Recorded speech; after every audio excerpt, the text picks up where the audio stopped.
ladies and gentlemen, you are listening to the American Adversaries on 660 AM or 105.5 FM. You can also see us on the Pariscope at Adversaries TV on YouTube. Just dial up the YouTube channel and type in Adversaries TV, and you'll be able to see us in this fantastic Hawaiian shirt that I'm wearing today here on the air. And I just wanted to say that it is Bond Friday. It's also Peanuts Friday. Big movie day. I'm going to be eating a lot of popcorn tonight. You know what other day it is today? No, what is it? Well, believe it or not, it's Love Your Lawyer Day. That should be next Friday. On the 13th. The Friday the 13th. That's the... no, I'm sorry. No, don't ruin it. I was having such a good day. Oh, I'm telling you. All right, welcome back to the show, folks. Or welcome to the show. That's right. You got the American Adversaries Drive Time, Prime Time show.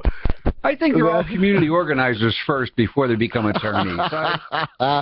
That's Dr. Ken Vieck. You just proves you hate yourself, and that's a professional opinion, damn it. That's right. And he should know because Dr. Ken Vieck is a psychologist. That's right. Professor of psychology at UCF as well. And his wife, Dr. Bernadette Vieck, is in the studio. We got Nicholas Cicero on the bridge. I see Mary Lee. She's in the outer studio. She's going to join us here in a few minutes. Lovely Mary Lee. Yep. And you can see everything that we're doing tonight because we got the lights up, we got the scope up, the Pariscope up, and so check us out. And by the way, if you can't catch us live, you can catch us at our archive on YouTube, Adversaries TV. Yeah, I could never be an attorney. It'd be like doing homework for a living. Yeah, that's right. Sorry. All right, this hour of the show, we're going to have Killer B, Brian Blair, join us. We'll be talking some politics and stuff with him. In the first hour, we're talking about the Keystone Pipeline. The president has finally made a decision not to allow the Keystone Pipeline, and it's my belief, my opinion, my theory that he did this finally in order to delay the pipeline being built perhaps beyond the next president's first term, should the next president have 2 terms, because by denying it, even though just 48 hours prior, they had asked to withdraw their request to build the pipeline. First, the State Department denied that request. Then the next day, today, the Obama administration, Obama himself, along with standing behind him were John Kerry and Joe Biden. He has officially denied the building of the pipeline, which means now the application process has to start basically over at square one. And then we talked about ExxonMobil is under investigation by the New York Attorney General's office for actually having the audacity to fund science, which happens to show that anthropomorphic or human-caused climate change is a farce and a hoax, and that global warming is not happening. Because they have the audacity to do that, they are under investigation now, criminal fraud for fraud, securities fraud. Yeah, securities fraud. What they're trying to say is that they're saying these things, in other words, to somehow manipulate their stock price. That's what securities fraud is, insider trading, manipulating stock prices, that sort of thing. So they are really going, stretching on this one. But nonetheless, this is the state of affairs. And then we have the Trans-Pacific Trade Pact, the TPP, which, as I say, you need a lot of TP when you deal with the TPP because it's going to give you the runs. Oh, yeah. And basically what it is it hands over our sovereignty as a free market constitutional republic to super governmental trade agencies. Well, so this is sort of like letting the UN make policy decisions for us. Yeah. And I don't know if it's worse or the same or better, but it's the same idea that we give away our sovereignty to some foreign agency. Because they've done so well in their countries. They can tell us how we must manufacture things, how we must transport things, how we must store things, how we must do every darn thing. And if it weren't for the god-dog, ding-danged old Republicans in Congress, We wouldn't be mired in this deal. So, regardless of the fact, regardless of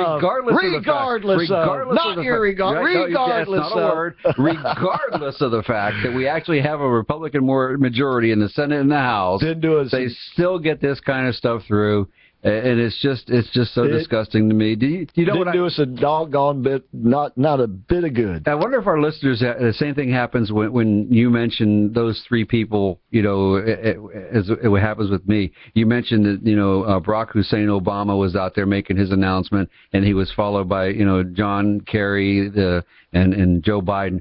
I automatically get this image of the three monkeys. You know, the hear no evil, see no evil, speak no evil. Yeah.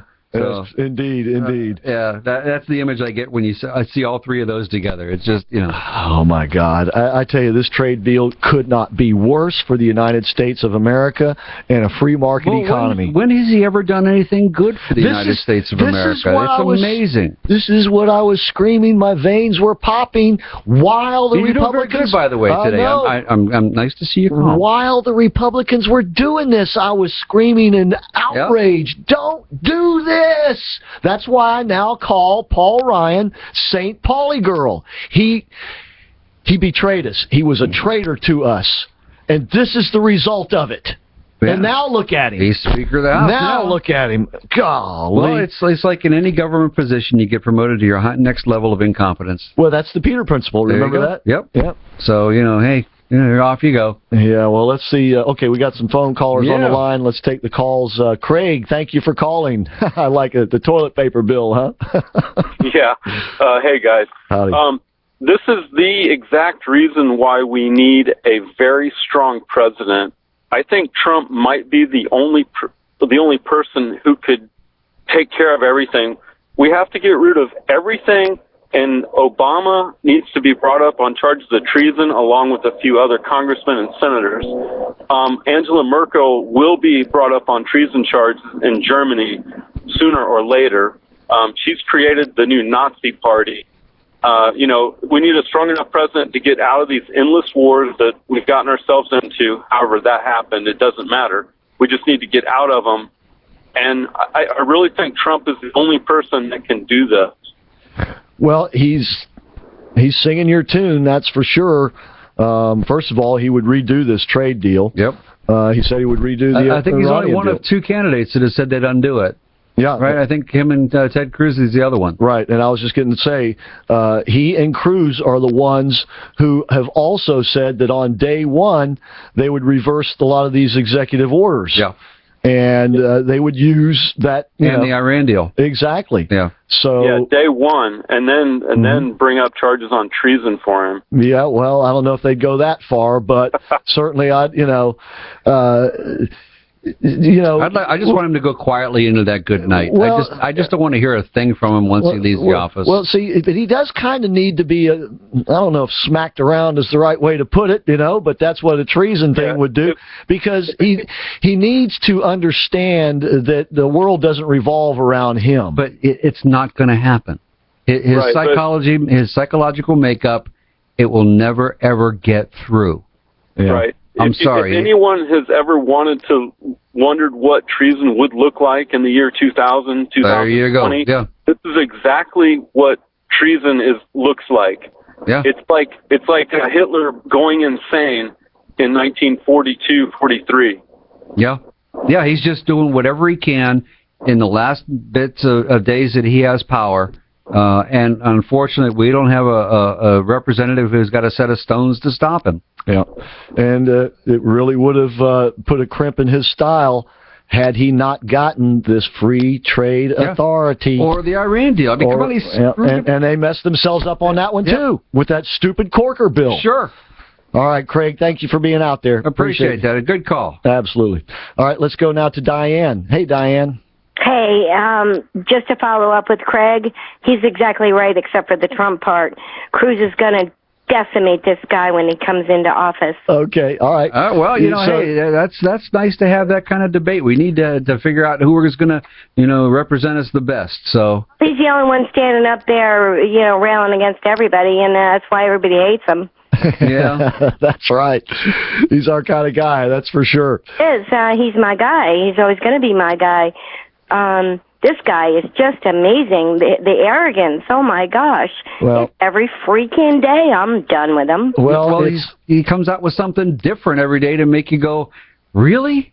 Well, I didn't think it could get any worse. Well, but once again, I don't want to seem like I'm bragging on myself, but I predicted this the day after the elections last year. Yes, you did. That Barack Obama he saw that this, he was going to have him a grand old time. He was liberated. Now he could do anything he wanted to do. Yep. And he's got a big old bucket list, and he's not through yet. No.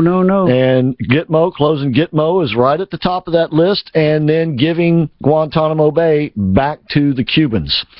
So who didn't see that coming? Yeah.